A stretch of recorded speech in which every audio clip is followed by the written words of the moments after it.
Let me tell you something you already know. Gotta pay close attention to time. Yeah, I know you know, and I know that you do, but we need to look at it closer. Think about it more. Think about it more deeply. It's experience is often the greatest teacher. I certainly try like heck to learn from the wisdom and the experience is of other people. More makes more sense. It makes more sense. I cannot possibly live all the experiences that I would need to be a wise human being. So therefore, I must learn from others. But being that I am turning a year older here in a couple of weeks, and I'll be 47 years old, that's a good amount of experience. I'm about halfway there to look back and to recognize how our perception and our experience of time certainly changes. When you're a kid, you don't pay much attention to it. When you are in your 20s, you think that you have all the time in the world, and you hit your 30s, and it gets a little sharper. You realize you don't have as much time. You start to have relationships and maybe kids and more responsibility professionally. And with domestic bliss comes housework and more chores and all of that stuff. And so now there's a very fine point from my perspective on just how important it is to do your best with time. I'm not saying that you should maximize every single second of every single day and squeeze as much out of it as you possibly can. I'm just also saying that you shouldn't waste everything. We just need to be good stewards. We need to pay attention to it because time is both fleeting and it is enduring. Time is a force that we can neither conquer nor can we ignore it. And to do this right, to live and interact wisely with it, we have to engage with all of it. Time being it has a past, there's a present, and there is a future, and it is all at once. Recently saw this video explaining how different cultures have thought about time and maybe how they think about time. And it was totally fascinating because I interact and think about time from my perspective. And why would I think that anyone else would think any differently about it? It's almost like you remember that internet meme a couple of years ago. It was a dress, and half the people saw blue and half the people saw gold. And it made just calls into question, well, is the color that I see the same as the color that you see? And that may or may not be true, but time, just because we're all experiencing it, doesn't mean that we're experiencing it in the same way, which is a very obvious thing again. But sometimes it's like it's something just hits you, the light bulb goes on, and it's kind of like a new unlock to a deeper understanding. And it just could be that I'm a freaking moron and that my understanding was so shallow and that everybody else is just so much deeper than mine. I am perfectly comfortable with that potential reality. Or it could be that I have a deeper understanding than most people, but it's probably just somewhere in the middle. And the whole thing is it's of value to be interrogating how it is you're currently interacting with anything. And time is a big one because it is so important. It is of such value. And more often than not, I could use more of it than less of it. So, and then you, of course, you factor in the reality that I'm a human being. I'm full of contradictions all the time. So I'm tired. I'm excited. I'm scared. I'm ready to go. I'm not ready to go. Every day I wake up and I wrestle with time. Time is not stopping for me. It's not pausing. I have no ability to hit the pause button or rewind so I can catch up or get more done or whatever it is that I want. It is indifferent to me. It is an unstoppable force.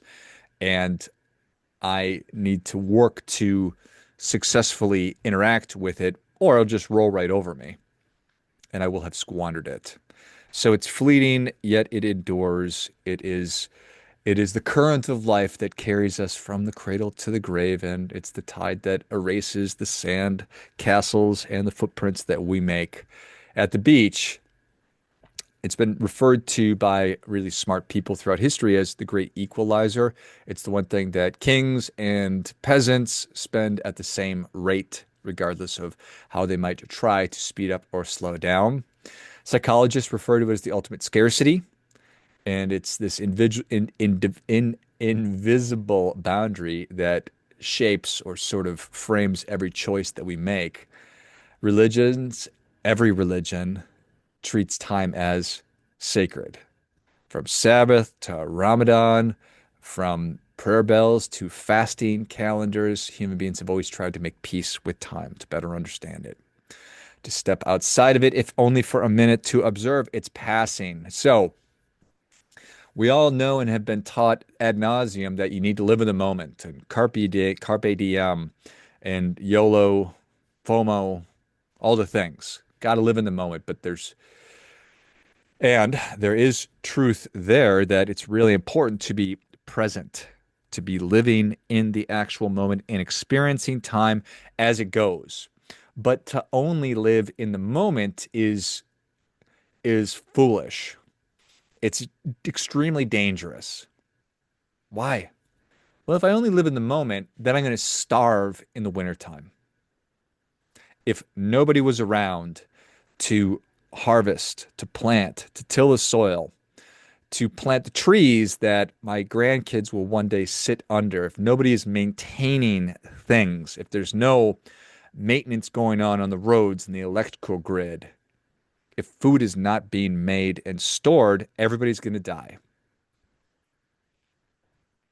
If all I did was live in the absolute moment, there'd be a lot of motherless slash fatherless children out there. You just are so in the moment that you're going to make decisions that have far-reaching consequences. But if you're not considering those, then you're making different decisions. And of course, you're going to make the same stupid decisions over and over again if nobody remembers what yesterday taught, if you're not capable of looking at your past experiences and then projecting that in the future and having that frame and shape your behavior today, well, that's not going to work. This is a recipe for what is it a recipe for? It's a recipe for a very, very limited future with very few things being built, very few new ideas getting created, or very few ideas getting pushed forward if all we're doing is experiencing time as it's here. So, and of course, I mean, you can't just be lost in tomorrow or stuck in yesterday too. So it's foolish to live in one tense of time, past, present, or future. If you're only living in one, you are blind to two-thirds of your vision. That's an interesting way to think about it. So we've been told to live in the moment, to be here, to forget yesterday, to ignore tomorrow, but living only in the moment is not wisdom. It is just madness, because when we forget the past, we repeat it. The past maybe doesn't rhyme or repeat itself, but it does rhyme. Dennis Prager, I heard him say once, somebody asked him, is the Bible true? And he said, no, it's just the way it always happens. Did it happen exactly the way that it did? No, it's just how it always happens. And that is really interesting. We human beings as individuals follow the same patterns and habits, and then collectively, throughout time, we've done the same dumb stuff over and over again. And then if you refuse to plan for the future, our children go fatherless, not only in body, but in example as well. And obviously that's hyperbole, but you get the idea.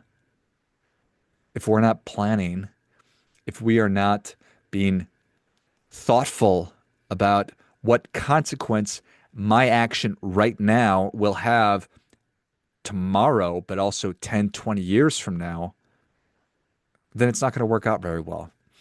The Stoics warned that he who lives only for the moment is a slave to the moment. Jesus taught us to whom much is given, much will be required, but point to the same truth, both of them do. Presence is sacred, but responsibility is divine. So we must live in the present with awareness of what came before and what will follow. Otherwise, we get trapped and just float around in an endless now that never ends up to equating to an actual full life. So I think we have to live in triple vision. We have to view the past not as a prison, but as a teacher, maybe one of the most valuable teachers. We view the present not as a distraction, but as a practice. And we look at the future not as fantasy, but as a responsibility. Wisdom is learning to keep one eye on what was, one on what is, and one, the hardest one, on what could be. The wisest people among us live with three eyes. One on the past to remember, one on the present to engage, and one on the future to prepare. Aristotle said virtue lives in the mean between extremes, and time demands the same balance. Too much nostalgia, and we decay. Too much obsession with tomorrow, and we lose our soul. Too much living in the moment, and we fail those who depend on us. I don't have the luxury to just live in the moment. That's for children and stupid people, I guess. Psychology gives this balance a name. They call it temporal integration, the ability to weave your memories, your current actions, and your future goals into one coherent story. People who do this well report higher meaning, stronger relationships, and greater resilience. And why wouldn't they? It's the most obvious thing. Religion teaches the same lesson, a little bit more poetically.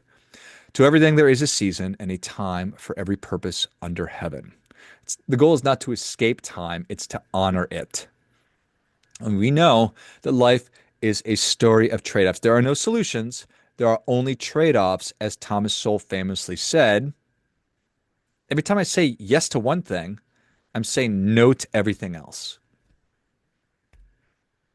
When I say no, I'm still leaving the universe of potentials, of choices. Every minute spent is a minute you'll never get back. Time is the currency of life. It's the only account that you cannot replenish. There's this wonderful poem called The Bank of Time that if you've never read it, I encourage you to look it up. It's a good one. But when you look at it, it's foolish to look at that as limiting, because what it is liberating. You don't have to do everything. You just have to do what matters, which of course demands that you understand and know what matters to you.